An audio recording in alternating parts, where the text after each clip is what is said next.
АКШда 14 жаштагы өспүрүм супермаркеттен нан уурдап жаткан жеринен кармалып калат. Бала камакка алынып, кылмыш иши козголот. Чечим чыгараардан мурун сот баланын акыркы сөздөрүн уккусу келип кайрылат. Эмне үчүн уурдадың? Мага нан керек болчу. Уурдабай эле сатып алсаң болбойт беле? Мен аны сатып алганга акчам жок болчу.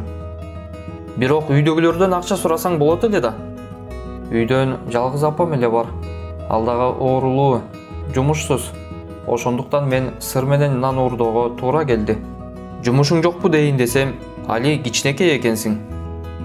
Мен унаа жок иште иштедим, бирок бир жума мурун апамды караганга уруксат сурасам, жумуштан кууп жиберишти.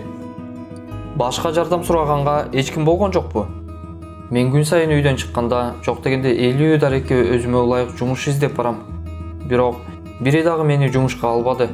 Айла жок апамды ойлоп, нан уурдоого туура келди. Баланы угуп бүткөндөн кийин сот өз чечимин жарыялады. Уурулук, айрыкча нан уурдаган бул өтө уят иш. Бирок коом катары биз күнөөлүүбүз.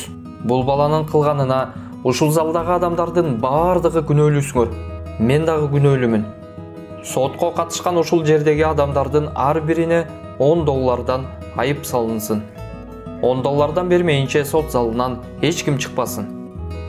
Баары $10 бергенден кийин баланы полицияга өткөрүп берген супермаркеттин ээсин сот $1000 айыпка жыгат.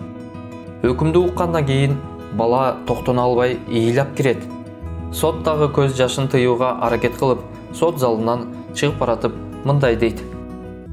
Нан уурдап жаткан адам кармалса, бул өлкөдө жашап жаткан баардыгыбыз уялышыбыз керек.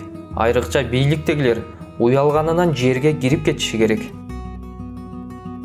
Урматтуу көрөрман, эгерде бул видео сизге жаккан болсо, каналга катталып коюңуз жана ошондой эле досторуңуз менен бөлүшкөндү унутпаңыз.